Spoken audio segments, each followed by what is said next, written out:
Okay, let's get on. There's quite a few updates to go through here. So you probably aware that Google I/O was occurring sort of yesterday, last night.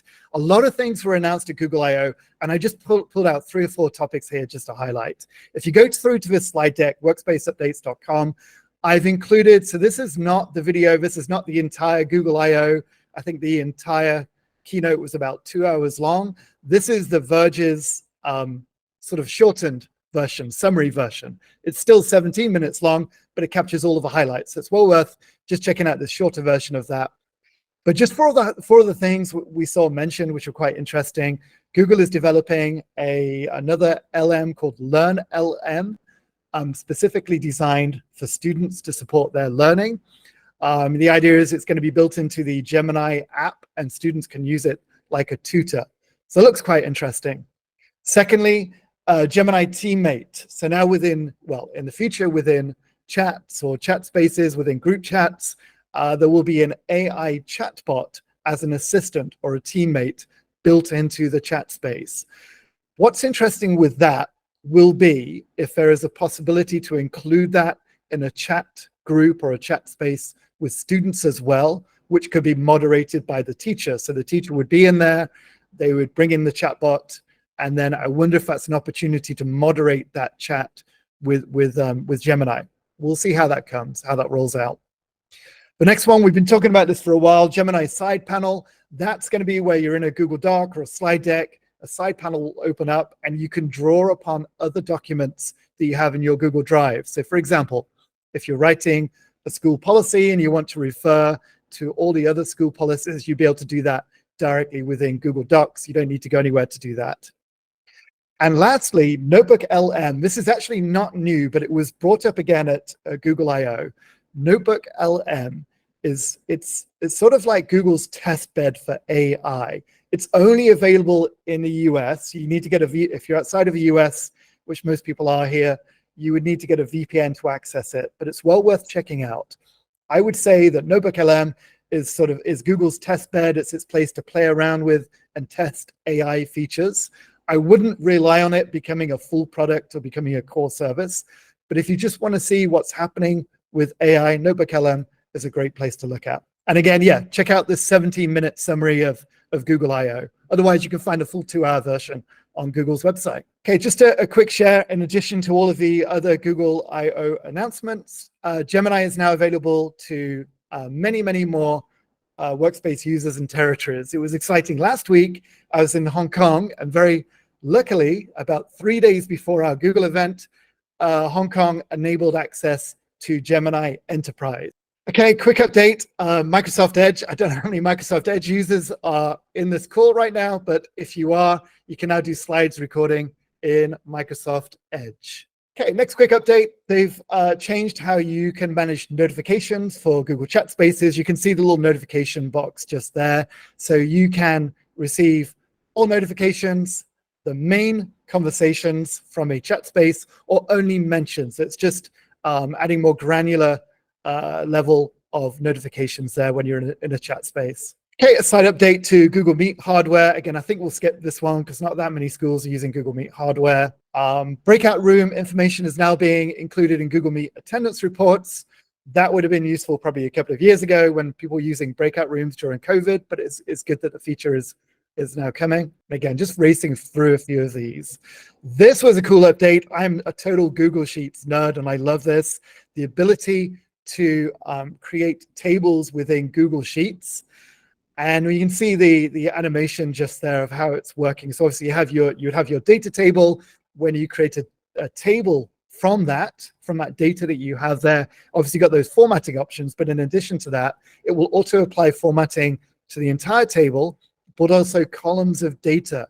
So if you have a currency, for example, or some numerical value that you want to apply specific formatting, you can do that. You can create column types, and you can create table references. So rather than using the existing feature of named ranges, once you've created a table, then you can create table references instead. So that should make it a little bit easier, especially when you're referring to data across tabs within a sheet. Okay, and I think, yeah, this is just again, talking about more of those formatting options. We'll leave that there. Okay, and you can see here just the animation on how you create the table. Okay, and another update coming to Google Sheets is the ability to convert data to drop-down chips. So rather than defining your drop-down chip, so you create the different options for your drop-down boxes in Google Sheets, now what you can do is you can select a set of existing data, and it will convert that data into drop-down chips, which is really good. It's especially good if you create your drop-down chips, and maybe you have 3 options, and you think that that will satisfy your data set. And then, of course, quite often you want to add more options to that. You can just convert the data that you've got there directly into those drop-down chips. Okay, so now we can actually, coming to context-aware access, you can actually block mobile devices, so compromised mobile devices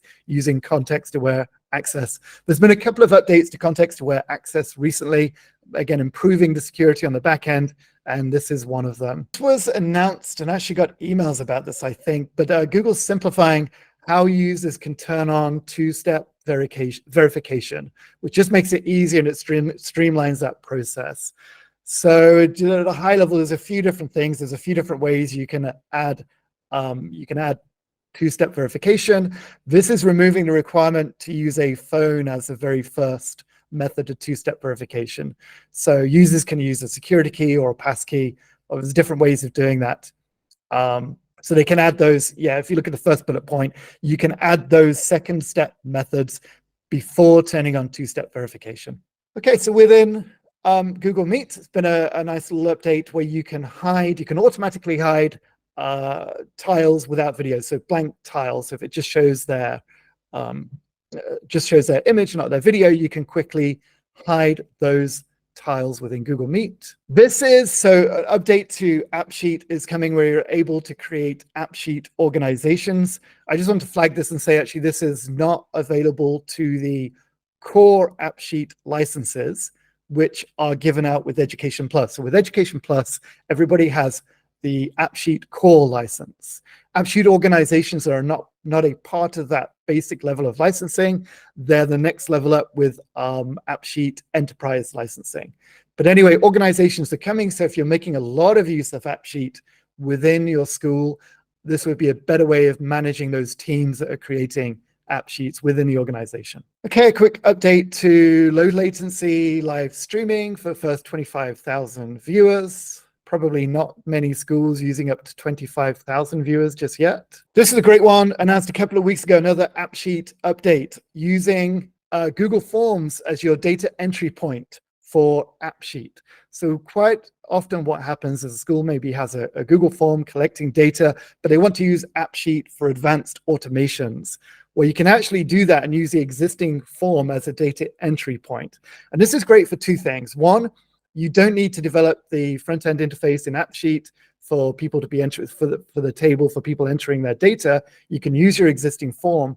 But secondly, if you want to share that data collection form outside of your organization, so for example, with parents, you've already got that form. You can share the form with the parents. They have access to the form, but they don't need to interact with AppSheet. And you can keep all of your data, all of your automations on the back end within AppSheet. It's in open beta. So I think you could just go along and select your form. You can do that from within AppSheet now. You don't need to sign up for this beta. Okay, Google MDM had an update. You can now configure managed iOS apps for your users within Google's MDM. Quick update for Google Drive. There's an update to the keyboard shortcuts for navigating within Google Drive. Update to Google Chat apps and how you can view all of your chat apps. Okay, another update to Google Sheets. I know a lot of schools are now looking at using Looker Studio for different dashboards. I was lucky enough to meet with Island School in Hong Kong last week, and they were using a Looker Studio report for a lot of their SIS, a lot of their student data, a lot of their reporting. So with Looker Studio now, you can actually create a Looker Studio report directly from Google Sheets. So rather than going to Looker Studio, selecting data source, you can do that now from within Google Sheets. Okay, obviously, we haven't mentioned AI very much, but if you look at Google I/O from last night, you'll see a lot of references to AI. And of course, Google's AI product is Gemini. They're building in some of those controls on the back end for Gemini within the admin console. And one of those is the ability to export or allow super admins can export Gemini data for the organization. So that's accessible, and you can export any of that Gemini data. Okay, so Workspace data protection rules are now available to Gmail, and this is in beta. So those data protection rules that already exist within Google Drive, you're now able to use data protection rules within Gmail as well. And you have a few different, when it matches a string, when the message is scanned, it matches a string. You have 3 different things that you can do with that. If it violates the rule, you can block the message, you can quarantine it, or it can be, the message can be delivered and it's just audited. So it matches, it's noted on the log. So that's in beta currently. This is a good update to Google Meet if you are working remotely or you're moving around the school, if you're on your mobile device in a Google Meet and you want to hand over to your laptop, your computer, you can now do it seamlessly. When you open up Google Meet, it will say transfer the call, and it will seamlessly take you from your mobile device to your laptop. Okay, this is probably, after the Google Sheets update, my personal favorite. Using annotations to enhance your presentations. And not just presentations, well, they talk about presentation, basically anything that you are streaming. So if I was to navigate to this tab here, and so now I'm in, I'm on a web page, and what I can actually do is I now have the tools. I know it's difficult to see the tools. You won't be able to see it properly on your end, but you will see this. So obviously, we just happen to be on the web page, on the Apps Events web page for security audits, and I can now audit this page, and I have a number of tools on my screen. So that was the pen tool that I used just then. I also have disappearing ink, which obviously appears on the screen just momentarily, and we actually have stickers and other tools as well. So that's one of the shape tools. There's a number of different features now have come to the annotations. And what I can also do, I can stop annotating here. You can either zoom in and zoom out of your presentation. So let me actually just clear all of that. So you can zoom in and zoom out. And you can also, from within Google Meet now, I am scrolling down this web page. This is all the controls are within Google Meet. I was speaking to Najib the other day at American School of London, and this had just launched, and Najib was mentioning how Zoom has these tools and it's so powerful. And we tried this out and it was really impressive. It really brings a lot of those more powerful Zoom tools into Google Meet, and it's all, of course, just on the web. So this is a brilliant, brilliant set of tools. Love this. Okay, so you can see the full updates, the full details of these updates. Of course, those enhanced tools are only available to Education Standard, Teaching and Learning, and Education Plus versions. So you can see that all mentioned there. Okay, back to more technical side. You can use the API to manage members and promote members to Space Manager now. So that's Google Chat Space is using the API on that. Actually know a few schools which are using Salesforce. I don't know how many schools are using Salesforce and Google Voice together, but there's a quick update to that. So you're logging your Google Voice calls within Salesforce. This was actually announced last month. So Google Chat's interoperability between Google Chat and other messaging platforms. And we saw one earlier about bringing Slack data across to Google Chat. Okay, those are all the updates. Quite a lot of updates this month. As always, we have all these listed in, if you go to, I know the deck is shared, workspaceupdates.com. So please go and check those out.